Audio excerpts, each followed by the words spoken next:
Zack Snyder and Warner Brothers' difficult road to getting the Justice League made included a futile compromise to cut the Green Lantern from DCU.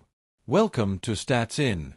If you're just joining us, please subscribe and don't forget to turn on notifications bell for more video. Zack Snyder has always been a visionary when it comes to expansive storytelling.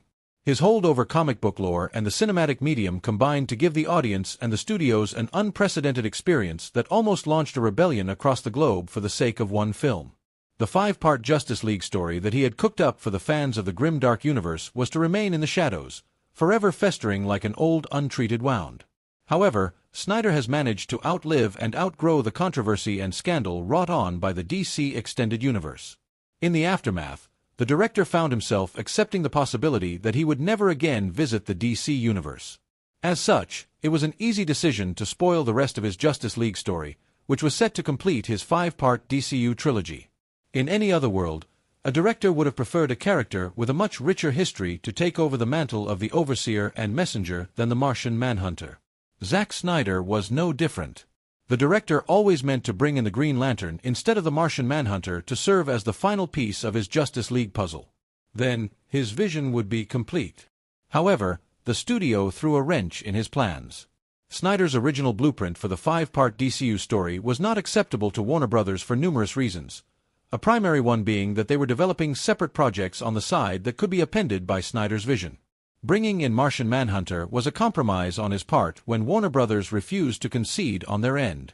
Despite having to change such a key piece of the puzzle, Snyder later managed to make the character work in the broader context of the story, even adding an element of surprise and mystery to Harry Lennox's General Swanwick, who had first appeared in Man of Steel.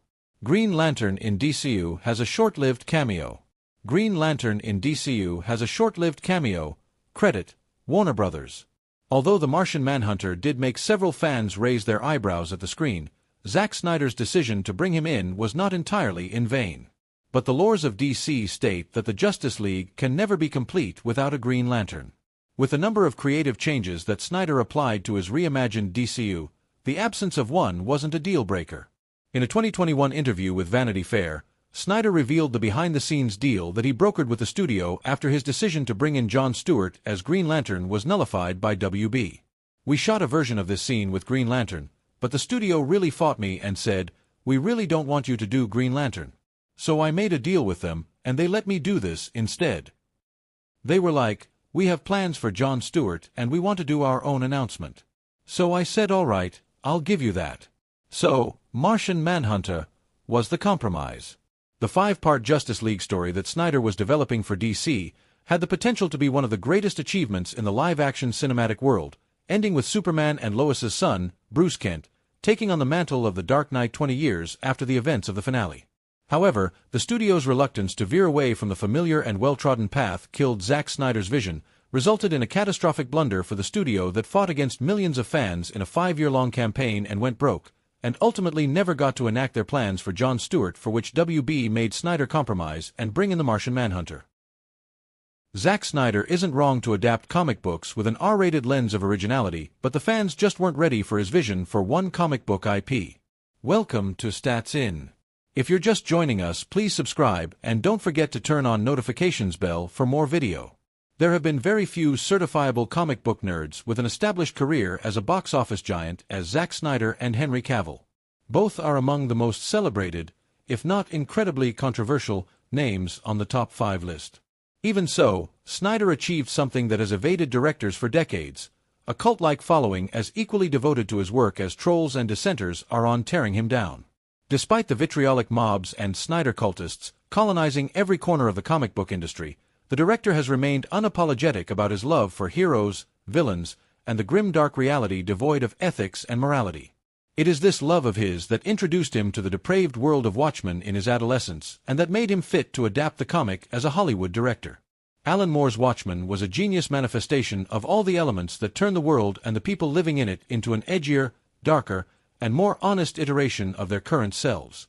Embedded within the superhero narrative, Watchmen delivers a no-nonsense critique of pop culture and the obsession with the genre and challenges the reader's perception of morality.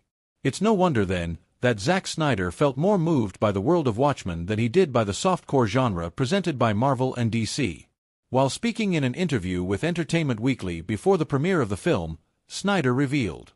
Watchmen is like the music you feel is written just for you. That's my song, no one else gets that but me. That's why the fanbase is so rabid, because they feel personal about it. The difference between Watchmen and a normal comic book is this. With Batman's Gotham City, you are transported to another world where that superhero makes sense. Watchmen almost superimposes its heroes on your world, which then changes how you view your world through its prism. That's the genius of this book.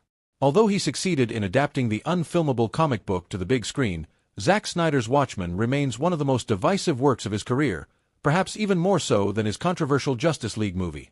With a rating of 65% on Rotten Tomatoes, the film was deemed too dark, not coherent enough, an absolute masterpiece, or even ambitious and sublime. With a material as dark and swirling with metaphors as Moore's comic book miniseries, it was a surprise that Snyder's Watchmen managed to stay in the front lines rather than receding back into Warner Brothers' vaults. Despite releasing the film with apprehension and dampened expectations, Zack Snyder was taken aback by the amount of vitriol that accompanied his take on the beloved comic series. It took Warner Brothers 15 years to recover from the shock and release an animated film based on the same in 2024 that garnered 92% on Rotten Tomatoes. However, it is this very dissension that Zack Snyder wanted to reflect in his adaptation of Watchmen.